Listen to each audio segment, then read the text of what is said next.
মুসলমানের এই নওজোয়ান এরা নামাজ পড়বে শতভাগ কোন দিন? আমাদের এই যে ভরপুর ছেলে, আলহামদুলিল্লাহ এখন রাত 12টা 9 বাজে, রাত গভীরে যারা আল্লাহর কথা শুনতে বসছে, তারা ইচ্ছা করলে তাদের কলিজার ভিতরে যদি আল্লাহর মহব্বত কলিজা ছিঁড়ে বুঝানো যাইতো, তারা আজকের 5 ওয়াক্ত নামাজের সেজদাও দিত। কিন্তু প্রিয় বন্ধু, তোমরা ইনসাফ করো, অনেক ছেলে তোমরা আলহামদুলিল্লাহ এত রাত বসছ এক মৌলবীর বয়ান শুনতা, কিন্তু এমন অনেকেই আছো যারা আজকের সারা দিনে 5 ওয়াক্ত নামাজের 1 ওয়াক্ত নামাজও পড়ো নাই। হায় বন্ধু, আমার দোস্ত, আমার সন্তান, আমার ছেলে, আমার ছোট ভাই, তুমি করলাটা কি? কারে নারাজ করলা? কারে নারাজ করলা? কেমনে পারলা? কেমনে সম্ভব হইল এই বেনামাজি জিন্দিগি? এশার নামাজও পড়লা না, এই অবস্থায় দোস্ত যদি ঘুমাও, অনেকে রাত ভোর জেগে জেগে নারী দেখো, ছবি দেখো, মোবাইলের অশ্লীল দৃশ্য দেখো, নারী আর ছবি দেখে প্রিয় বন্ধু ছেলেরা শরীর তো নাপাক হয়, হারাম বীর্যপাত হলে শরীর তো নাপাক হয়। তো এশার নামাজও পড়লা না, শরীরটাও নাপাক, এই অবস্থায় ঘুমায় রইলা। আমার বন্ধু, যদি এই রাত আর ভোর না হয়, এই ঘুম যদি আর না ভাঙে, আল্লাহর কসম, গতকালকের পত্রিকা তো আসছে, ফিলিস্তিনি এক 6 বছরের বাচ্চা, সে সাক্ষাৎকার দিছে, আমি আমার বন্ধুদের সাথে খেলতেছিলাম, হঠাৎ করে বোমা পড়ছে, আমি বেহুশ হয়ে গেছি। আমার যখন হুঁশ আসছে, 6 বছরের মাসুম বাচ্চা বলতেছে, আমি হুঁশ ফিরে আসার পরে দেখি আমার ডান হাতটা নাই, আমার হাত আমার সাথে নাই, আমি আর হাত খুঁজে পাই নাই। কত অনাথ, কত অসহায়, কত বাচ্চা বাবার স্নেহ, মায়ের আদর থেকে বঞ্চিত। প্রিয় বন্ধু, প্রিয় ছেলেরা আমার, বাবারা আমার, ইনসাফের সাথে ভাইব। এই পৃথিবীতে এই মুহূর্তে রানিং মুসলমানের পবিত্র লাশ বোমার আঘাতে উপরে উঠে টুকরা টুকরা হয়ে ছিন্ন ভিন্ন হয়ে গেছে। ফিলিস্তিন যেন আরেকবার উহুদের ময়দান দেখাইছে যুবক। সেই আমিরে হামজার পবিত্র লাশ যেভাবে উহুদের যুদ্ধের মধ্যে কাইটা টুকরা টুকরা করা হয়েছে, ফিলিস্তিন গাজার জমিনে আবার ইমানদার মুসলমান ওইরকম ছিন্ন ভিন্ন লাশ দেখাইছে। এমন দুর্বিষহ মুসলমানের যখন হালাত, মা যখন কাঁদে, শিশু যখন কাঁদে, রক্তের উপরে যখন ইমানদার গড়াগড়ি খায়, এই যুবক, এই অবস্থায় তুমি উলঙ্গ ছবি দেখো, মোবাইল দেখো, নাচ দেখো, একটা সেজদা দাও না, এটা ইনসাফ না যুবক, এটা মুসলমানের বাচ্চা হইতে পারে না, এটা ইমানদারের সন্তান হইতে পারে না। বেটা তুই, বেটা তুই কোনো মানুষের বাচ্চা না, বেটা তোর ভিতরে কোনো ইনসানিয়ত বলতে, মনুষ্যত্ব বলতে বলতে কিচ্ছু নাই বেটা তোর।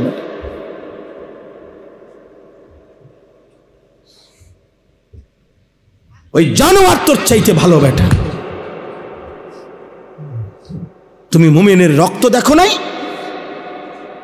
তুমি মজলুমের আহাজারি শোনো না? ওমা লাকুম লা তুকাতিলুনা ফি সাবিলিল্লাহ ওয়াল মুস্তাদাফিনা মিনার রিজালি ওয়ান নিসাই ওয়াল বিলদান আল্লাযীনা ইয়াকুলুনা রাব্বানা আখরিজনা মিন হাযিহিল ক্বরিয়াতিয যালিমি আহলুহা। আল্লাহ বলে, তোমাদের কি হলো? তোমরা কেন আল্লাহর রাস্তায় জীবন দিচ্ছ না, জিহাদ করছো না? অথচ দুর্বল পুরুষ, শিশু, বৃদ্ধা, নারী, বাচ্চা চিৎকার করে বলছে আর আল্লাহকে ডাকছে, মাওলা জালেমের এই জমিন থেকে আমাদেরকে রক্ষা করো মাওলা। ফিলিস্তিনি মা আহাজারি করছে, বোন আহাজারি করছে, ছেলে আহাজারি করছে, 6 বছরের মাসুম বাচ্চাও কাঁদতেছে। কোনো কান্না, কোনো চোখের পানি, কোনো রক্ত, শহীদের কোনো লাশ, তোমাদের যাদের কলিজার মধ্যে একটু বিবেক নাড়াইল না, তোমরা কেমন মানুষ বলো ভাই? ইনসাফ করো, ইনসাফ করো, রহম করো দোস্ত, রহম করো। ছেলেরা বলো মিয়া, ইনসাফ করো তোমরা, আমার কথায় রাগ হইও না, ইনসাফ করো। মুসলমানের সন্তান এমন হওয়ার কথা ছিল না, ইমানদারের সন্তান এমন হওয়ার কথা ছিল না। একজন মুসলমান, যার বাবা মুসলমান, মা মুসলমান, যার বংশ মুসলমান, যার রক্তে ইসলাম, এইভাবে আল্লাহকে ভুলে কিভাবে? এইভাবে আল্লাহকে ভুলে, এভাবে কিভাবে আল্লাহকে ভুলে? আমি দাঁড় করাইতে পারবো তো ভাইয়া এখন? তোমরা যারা আজকের সারাদিনে 1 ওয়াক্ত নামাজ পড়ো নাই, আমি তো দাঁড় করাইতে পারবো। চেহারা দেখলে বোঝা যায় বেনামাজিরে। মুসলমানের সন্তান, বাপ, কার মতো চুল রাখলা বাবা? যে বেঈমান তোমার মা আর বোনের উপরে জুলুম করছে, যে বেঈমান তোমার ইমানদার ভাইয়ের রক্তে জমির ভাষায় দিছে, তুমি তার মতো সাজলা? ছি ছি ছি। মুসলমান এত নির্লজ্জ হয় কেমন? ইমানদার এত আত্মমর্যাদাহীন হয় কিভাবে? মনে রাখেন, সবাই এবার বলি, বিজয় ফিলিস্তিনেরই হবে এই 1450 বছরের ইতিহাসে। কখনোই কোনো কালে সম্মুখ যুদ্ধে, মুখোমুখি লড়াইয়ে চূড়ান্তভাবে কোনো বেঈমান কখনোই জিতে নাই, ইমানদার কখনোই হারে নাই। এরা সেই ইহুদি ইসরায়েলের কুত্তারা, এদের ইতিহাস পরাজয়ের ইতিহাস। এরা মদিনার বনু নজির হেরে গেছে, এরা বনু কুরাইজা হেরে গেছে, এরা বনু কাইনুকা হেরে গেছে, এরা খায়বরের বেঈমান ইহুদি হেরে গেছে। এরা এই পৃথিবী বারবার দেখছে, আসমান ও জমিন বারবার সাক্ষী আছে, ইহুদি কুত্তারা কোনোদিন পৃথিবীতে জিতে নাই, কোনোদিন না ভাইয়া। জানো না তোমরা? আমরা ইতিহাস জানি, আলহামদুলিল্লাহ, কোনোদিনও জিতে নাই, আজও জিতবে না ইনশাআল্লাহ। সময়ের ব্যবধান, সব জালেমের পতন একই সময়ে হয় না, একই সময়ে হয় না। কারো পতন 950 বছর পরে হইছে, কারো পতন 400 বছর পরে হইছে, কারো পতন 150 বছর পরে হইছে, কারো পতন সিরিয়ায় 48 বছর পরে হইছে, বাংলাদেশের জালেমের পতন 16 বছর পরে হইছে। অতএব এটাই সত্য, ইসরায়েলের কুত্তারাও হেরে যাবে ইনশাআল্লাহ। মনে রাখো যুবক,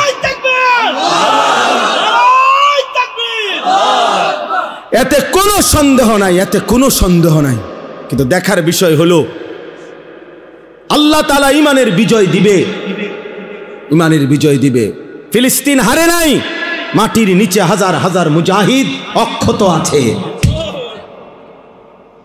মুজাহিদ জেগে আছে, ঈমানদার জেগে আছে। অতএব যুদ্ধের চূড়ান্ত ফয়সালা মুমিনের বিজয়, ফিলিস্তিনের বিজয়। কিন্তু দেখার বিষয় হলো, আল্লাহর দ্বীনের জন্য তুমি কাজে লাগলা কিনা। বিজয় আল্লাহ করাবেনি, বিজয় হবেই হবে, কোনো সন্দেহ নাই ইনশাআল্লাহ। তো তুমি ইসলামের জন্য কাজে লাগলা কিনা? আমার যুবক, তুমি নষ্ট হইও না, আমার নওজোয়ান তুমি নষ্ট হইও না। আমি এইমাত্র বলছি, আজকে আমাদের পূর্বপুরুষ, আলহামদুলিল্লাহ, আমাদের দাদারা, বাবারা, আমাদের জেনারেশন, আমরা যারা 40-45 বছরের বয়সী, আমাদের পূর্বপুরুষ, দাদা, বাবা আকসারই দিনদার ছিল, 3 পুরুষ দিনদার ছিল, আজকে তোমরা যারা 18, 20, 25 বছর বয়সে তোমরা একটা ওয়াক্ত নামাজ পড়ো না, সারা দিন সারা রাত মোবাইল, নারী, ছবি, অশ্লীল দৃশ্য, উলঙ্গ নাচ গান নিয়ে ব্যস্ত আছো, তোমাদের হাতেও একটা জেনারেশন আসবে। আল্লাহ চাহে তো ইনশাআল্লাহ তোমরাও বিয়ে করবা, আল্লাহ দিলে তোমাদেরও বাচ্চা সন্তান হবে। সেদিন তোমরা বুঝবা তোমাদের এই অব্যাহত গুনাহ, অসভ্যতার, অস্থিরতার খেসারত তোমাদেরকেই দিতে হবে। আমি একটা উদাহরণ বলি, শুনেন কামাল ভাই। আমাদের কুমিল্লার, আপনি তো চিনবেনই, মুরাদনগর মাদ্রাসার যিনি মোহতামিম শেখুল হাদিস আল্লামা মুফতি আমজাদ হুসাইন সাহেব, বাংলাদেশের একজন অন্যতম আলেম ওয়ায়েস, উনি নিজে বলছে, এক ভদ্রলোক, ওনার ঘনিষ্ঠ, ওনার মেয়েটা আরেকটা ছেলের সাথে ভাগ্যা গেছে। ভাগ্যা যাওয়ার পরে মেয়েটার তালাশে উনি বহু তালাশ কইরা মোটামুটি সন্ধান পাইয়া আনতে পারে নাই, থানায় মামলা করছে। কসম আল্লাহর, উনি নিজে বলছে ওই মেয়েটা মেয়ের বাবার কাছে চিঠি লিখছে, এটা চিঠি পাঠাইছে। চিঠির মধ্যে মেয়ে স্পষ্ট লিখছে, আপনারা দুইজন যে কাজটা করেছিলেন অবিকল আমি তো তাই করলাম, এখন আমার বেলায় পুলিশ পাঠালেন কেন? আমার বেলায় থানায় মামলা কেন? আপনারা বাপ মাও তো ভাগ্যা গিয়েই বিয়ে করছেন, এখন আমার বেলায় থানায় পুলিশ পাঠালেন কেন, মামলা দিলেন কেন? ওই বাবা অঝরে কাঁদছে যে হ্যাঁ, আমার সন্তান আমার বেইজ্জতি আমারে শোধ দিয়া দিল, আমার পাপ আমারে বুঝাই দিল, ফিরাই দিল আমার সন্তান। এই জন্য প্রিয় সন্তান, মনে রাখো, আমার কাছে আরবি কিতাব আছে, ইমাম ইবনুল কাইয়িম আল জাওজি রাহমাতুল্লাহ আলাইহির কিতাব আদ-দা ওয়াদ-দাওয়া কিতাবের নাম। এই কিতাব রোগ এবং তার ঔষধ, গুনাহের ব্যাপারে, অনেক গুনার ব্যাপারে উনি আলোচনা করছেন। তো ওইখানে জিনা, ব্যভিচার, নারীর সাথে অসভ্যতা, অশ্লীলতার ব্যাপারে যে আলোচনা করছেন, ওইখানে একটা বাণী আছে, আমি দাগ দিয়ে রাখছি। ইমাম শাফিঈ রাহমাতুল্লাহি আলাইহি বলছে, বিশ্ববিখ্যাত ইমাম, 4 মাযহাবের একজন ইমাম, হানাফি শাফিঈ আমরা বলি না, এই ইমাম শাফিঈ রাহমাতুল্লাহ আলাইহির একটা বাণী, উনি বলছেন আজ-জিনা কারজুন। ইমাম শাফিঈ রাহমাতুল্লাহ আলাইহি বলছে, যুবক ছেলেরা বাবা শোনো, উনি বলছে জিনা এবং ব্যভিচার এটা করজ, এটা ঋণ। ঋণ যেমন সুদ দিতে হয়, তোমার এই অসভ্যতা, ব্যভিচার তোমার ফ্যামিলির কাউকে না কাউকে দিয়ে সুদ দিতে হবে। আল্লাহর কসম, তোমার যদি বিশ্বাস না হয়, এই কিতাব আমি দেখাবো, এবং এই কিতাবের বাংলা অনুবাদও আছে। এখন তোমারে সুদ দিতে হবে। যদি তওবা না করে ফিরে না আসে, আর আল্লাহ যদি মাফ না করে, তাহলে এটার কি দিতে হবে? সুদ দিতে হবে। এটা ঋণ। আজ-জিনা কারজুন, জিনা এবং ব্যভিচার কর্জ, ঋণ, ঋণ। অতএব দোস্ত আমার, বন্ধু আমার, প্রিয় সাথী আমার, মজলুমের দিকে আরেকবার তাকাও, ইমানদারের খণ্ড বিখণ্ড লাশের দিকে আবার তাকাও, গাজা ফিলিস্তিনের মজলুম মার দিকে আবার তাকাও, আরেকবার নিজের দিকে তাকাও। এমন মুহূর্তে একজন মুসলমান সন্তান এমন করা, নামাজ নাই, সেজদা নাই, আল্লাহ নাই, রসুল নাই, এগুলো কার মতো তোমরা চুল রাখলা? কারে তোমাদের প্রিয় মানাইরা? কার লেবাস, কার পোশাক তোমাদের পছন্দ হইল? দোস্ত আমার, কোন খেলোয়াড়ের গেঞ্জি পরলা? সে মুসলমান? আর্জেন্টিনার খেলোয়াড় মুসলমান, ব্রাজিলের খেলোয়াড় মুসলমান, তো সে তোমার পছন্দ হলো কেন? মেসি তোমার প্রিয় হবে কেন?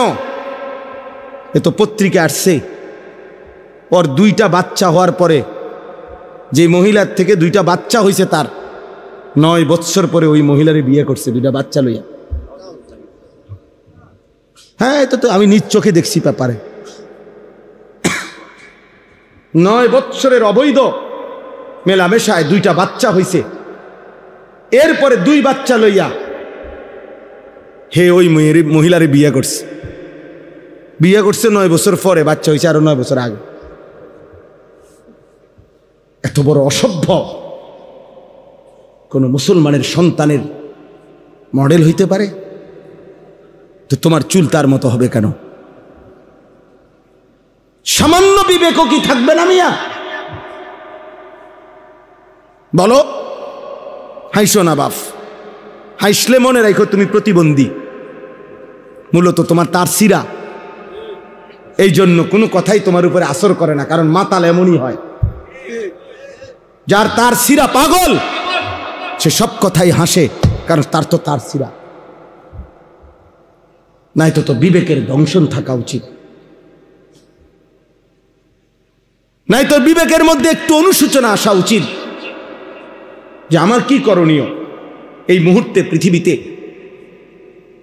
1948 সালে ব্রিটিশ এই ফিলিস্তিন ভূখণ্ডের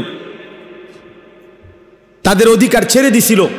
1948 সালে ইসরায়েলের এই বেঈমানরা অবৈধভাবে তাদের এই রাষ্ট্র ঘোষণা দিয়ে সেদিন থেকে মুসলমানদের উপরে ফিলিস্তিনে জুলুম শুরু করেছে।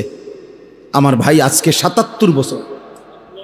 কসম আল্লাহ, তুমি এখন ক্যালকুলেটর লাগাও, 1948 থেকে 2025 77 বছর এক টানা মজলুম ফিলিস্তিনি রক্ত দিচ্ছে, জীবন দিচ্ছে।